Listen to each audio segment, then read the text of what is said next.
கர்ம வீரர் காமராஜரின் 123வது பிறந்த நாள் இன்று கொண்டாடப்பட்டு வருகிறது. விருதுநகரில் சாதாரண நடுத்தர குடும்பத்தில் பிறந்த காமராஜர் பிற்காலத்தில் இந்திய அளவில் தமிழ்நாட்டின் முகவரியாக மாறிப்போனார். 6 வயதிலேயே தந்தையை இழந்த காமராஜரால் குடும்ப சூழ்நிலையால் படிப்பை தொடர முடியாமல் போனது. ஆனால் காலம் தந்த படிப்பினைகளை கச்சிதமாக பயின்ற காமராஜர் தமிழ்நாட்டின் வரலாற்றையே மாற்றி எழுதியதை வரலாறு வரவு வைத்திருக்கிறது. காமராஜர் போராட்ட களத்தை எதிர்கொள்ள எப்போதும் தயங்கியதில்லை. இளம் வயதிலேயே காங்கிரஸ் கட்சியில் தன்னை இணைத்துக் கொண்டு பல முறை சிறை சென்றார். 1940 தமிழ்நாடு காங்கிரஸ் தலைவராகவும் 1964 அகில இந்திய காங்கிரஸ் கட்சியின் தலைவராகவும் பொறுப்பேற்றார். ஜவஹர்லால் நேருவின் மறைவிற்கு பிறகு இருமுறை இந்திய பிரதமர் யார் என்பதை அடையாளம் காட்டினார். அதனாலேயே கிங்மேக்கர் எனவும் காமராஜர் அழைக்கப்படுகிறார். 1954 தமிழகத்தின் முதலமைச்சராக பதவியேற்ற காமராஜர் பல வரலாற்று சாதனைகளுக்கு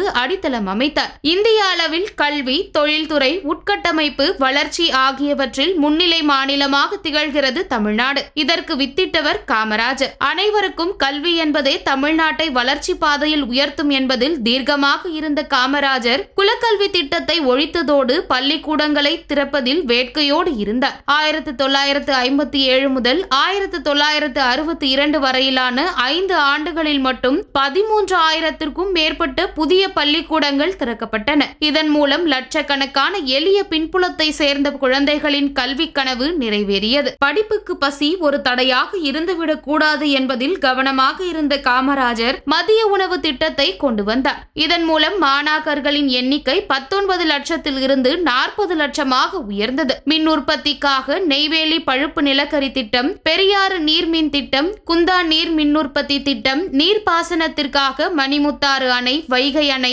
கீழ்பவானி திட்டம், மேட்டூர் கால்வாய் திட்டம், அமராவதி திட்டம், ஆரணியாறு திட்டம், காவிரி கழிவுகள் வடிகால் திட்டம் உள்ளிட்ட ஏராளமான திட்டங்களை அமல்படுத்தினார். தொழிற்பேட்டைகள் மூலம் லட்சக்கணக்கான மக்களுக்கு வேலை வாய்ப்பை உருவாக்கி கொடுத்தார். யாரும் எட்ட முடியாத உயரத்தை தொட்ட காமராஜரின் நிர்வாகத்திறன் அபாரமானது என்கிறார்கள் அவருடன் வாழ்ந்த சமகால தலைவர்கள். கட்சியை வலுப்படுத்த அவர் கொண்டு வந்த கே பிளான் ஒரு சோறு பதம். எதிர்க்கட்சிகளும் போற்றும் அளவுக்கு அப்பழுக்கற்ற அரசியல் தலைவராக திகழ்ந்த காமராஜர் 1975 அக்டோபர் 2 மறைந்தார்.